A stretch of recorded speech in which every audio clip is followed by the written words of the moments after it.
Hey guys, and welcome back. Well, another legend has passed away.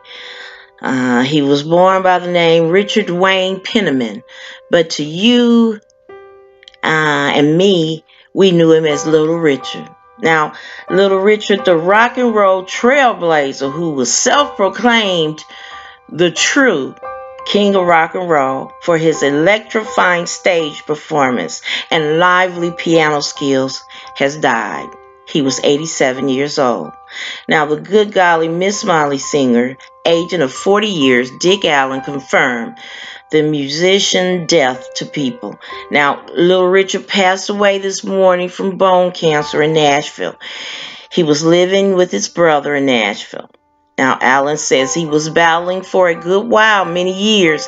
I last spoke to him about 2 or 3 weeks ago.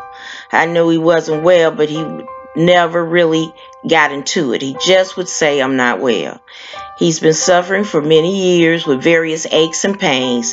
He just wouldn't talk about it much. Now, Kelvin Holly, a longtime member of the musician's band, shared a touching tribute on social media. And he said, "Rest in peace, Richard. This one really stings. My thoughts and prayers go out to all of my bandmates and fans all over the world. Richard truly was the king." Now, again, born Richard Wayne Penniman, the musician rose to fame in the 1950s and quickly became a prominent figure in the rock and roll scenes for his energized performance behind the piano, with major hits including Tutti Frutti, Long Tail Sally, and Good Golly Miss Molly. His raspy voice, signature 6-inch coif, mascara, mustache, and manic behavior earned him the title of one of the most influential musicians in history. Now, since Tutti Frutti, with the iconic lyric, "A wop bop loo bop rop bop you," in 1956, he has sold more than 30 million records. No performer deserves more credit for the metamorphosis of black rhythm and blues into rock and roll. The Beatles, the Rolling Stones, and Elvis Presley all credit him as seminal influences. Now, on stage, his act was far ahead of his time. He tore off his clothes, leaped upon the piano, and embarked long before the likes of Mick Jagger, Elton John, and David Bowie. Now, the third of 12 children, he grew up in Macon, Georgia. His father, a bricklayer, who was embarrassed by his son's affectations, was shot to death in a fight in 1952. In hopes of curing Richard's birth defect, his right leg was 3 inches shorter than his left.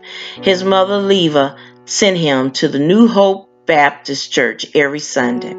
Now, there he discovered a talent for singing. Now, at the age of 10, Richard started a group called the Tiny Tots Quartet, which put on gospel music shows at churches and old folks' home, and took his pay in sweet potatoes. Now, there wasn't any rock and roll at that time, he recalled years ago. So we sang gospel. Everybody around us was singing gospel, the women hanging out the wash, the old men on the porches at night, everybody. Now, a 9th grade dropout with dreams of becoming as popular as the singing evangelist brother Joe May, known as the Thunderbolt of the Midwest. Richard skipped town with a traveling medicine show. Later, between jobs as a dishwasher and janitor at a bus station, he pelted his talent. Now, his acts went through several phases and names before he settled on Little Richard and the Upsetters in the early 50s. He said, "We used to upset everybody," he explained, "because we all wore makeup and acted weird." Now, then came Tutti Frutti in 1956, and he was a national celebrity. "I wanted attention," he said. "I always had a big head. I wasn't that interested in money. I wanted to be famous and have a Cadillac. Where I was born, the only time you rode in a Cadillac was after you were dead." Now, Little Richard toured steadily in the mid-50s, performing all over the world while issuing one hit single after another. Ready, Teddy, send me some loving. Ooh, my soul, and Kansas City. Now, during that time, he also dabbled in drugs, including acid, chipped heroin, and took pep pills and angel dust. Whoa. Now, Little Richard later admitted to perceiving his onstage antics as equal parts affectation, impetuousness, and drug-induced lunacy. Man, they think they just discovered that stuff, but it ain't nothing but elephant tranquilizer, and it's been around for years. He told people. Now, then in 1957, in the first of his religious conversation, he abruptly dropped from sight to study theology at Oakwood College in Alabama. He never got a degree, but ordained by God, he toured the South delivering a stock sermon called Why I Left Show Business. Now, flagging sales of his gospel records led to a 1963 comeback and eventually starred billing at rock revivals and in nostalgia films like Let the Good Times Roll. Now, he continued his music career through the 70s, but he eventually took a break again due to health problems and his desire to return to evangelism. Now, by the late 80s, he was back in the spotlight performing, and in 1986, Richard was inducted into the Rock and Roll Hall of Fame. Now, in 2000, his life was portrayed in a historical drama called Little Richard.